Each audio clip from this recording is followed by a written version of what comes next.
On commence avec le point.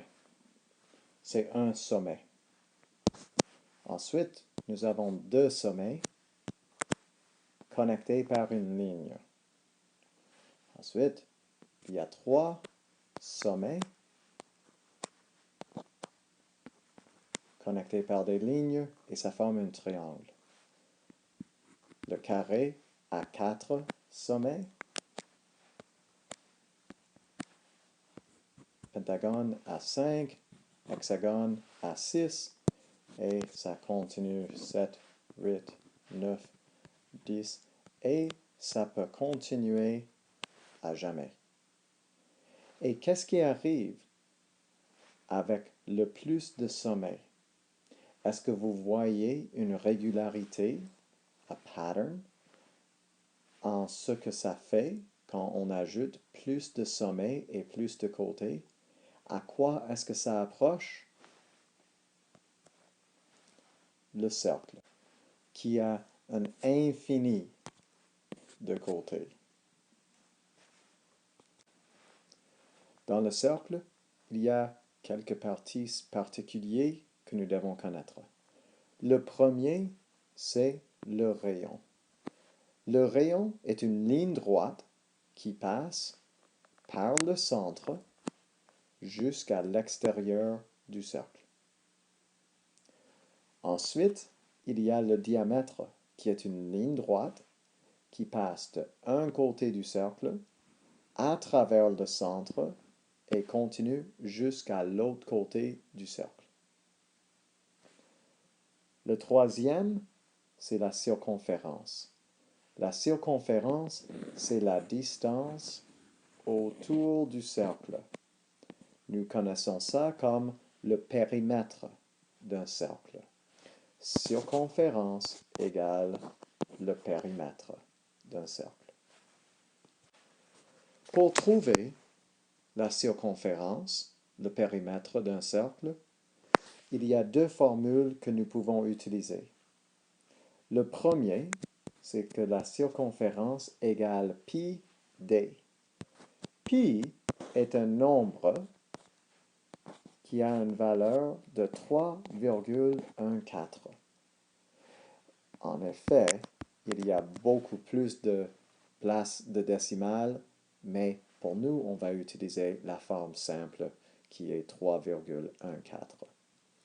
C'est un numéro qu'on a découvert quand on a étudié le cercle et on a reconnu que le rapport entre les côtés et l'aire et la circonférence, il y avait toujours un facteur de 3,14 dans les réponses. Alors, on a donné un nom à ce numéro parce qu'on l'utilise très souvent. Pour trouver la circonférence avec une formule, on remplace les parties d'une formule par les valeurs que nous connaissons. Le C, circonférence, je ne connais pas, alors ça reste comme C. La valeur de pi, c'est 3,14, je remplace. Et quand je remplace, normalement, je mets les chiffres dans des parenthèses pour éviter des problèmes.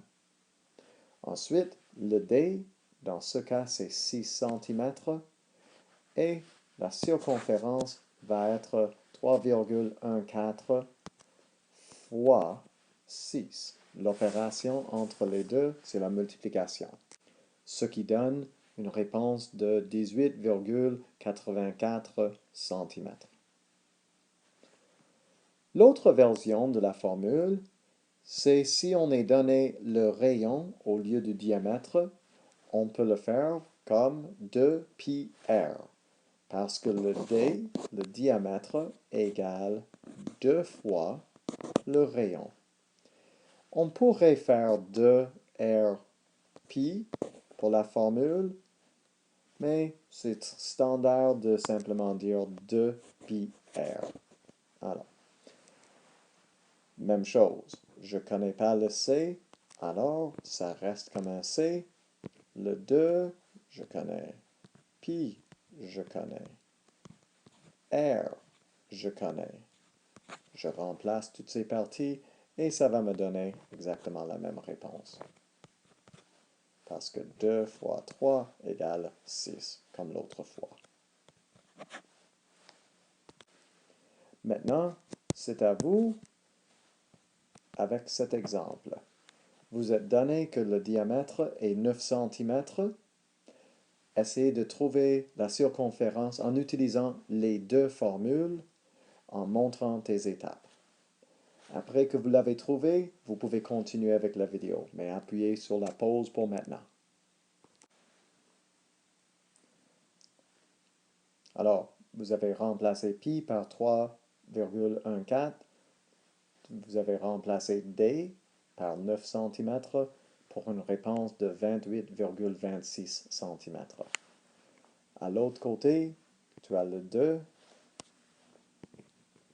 tu as le pi, et pour le r, tu as trouvé que ce n'est pas 9, c'est 4,5 cm. Alors, je m'excuse, je ne peux pas l'écrire si proche du côté. Alors, je vais le faire ici, en orange. 2, 3,14.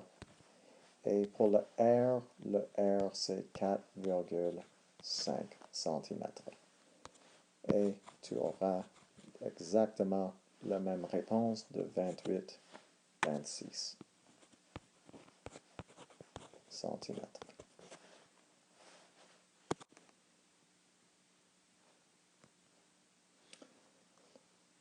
Une autre chose qu'on a besoin de calculer, c'est l'aire d'un triangle. Et l'aire, c'est la quantité dans la surface d'un triangle. Pour le calculer, on utilise une autre formule qui est pi rayon carré. De même que l'autre fois, on remplace les variables par des valeurs que nous connaissons. Nous ne connaissons pas l'aire. Pi, c'est 3,14. R, on va remplacer par 4,2 cm.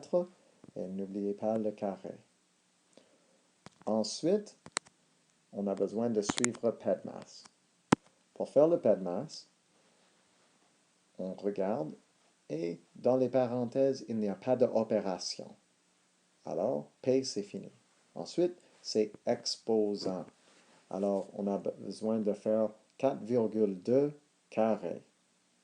Et quand on fait ça, on a une réponse de 17,64. Le pi est toujours là, 3,14.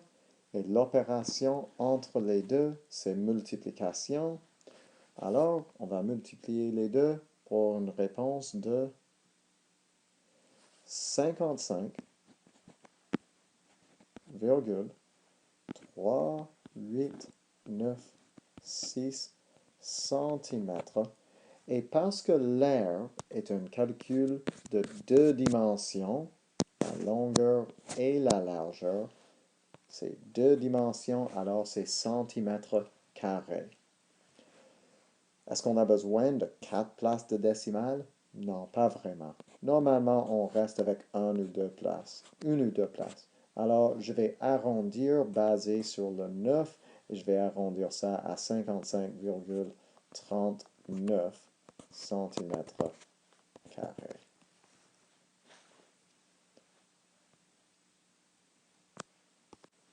Maintenant, c'est à vous. Vous êtes donné que le diamètre égale 24 cm. La formule pour l'aire, c'est pi r carré. Appuyez sur pause, faites les calculs et ensuite tu vas voir la réponse. Et le voici. Notez qu'on a commencé en remplaçant les variables par les valeurs et ensuite 12 carrés selon PEDMAS, ce qui est 144, Finalement, on a multiplié par 3,14 pour cette réponse. Et voilà.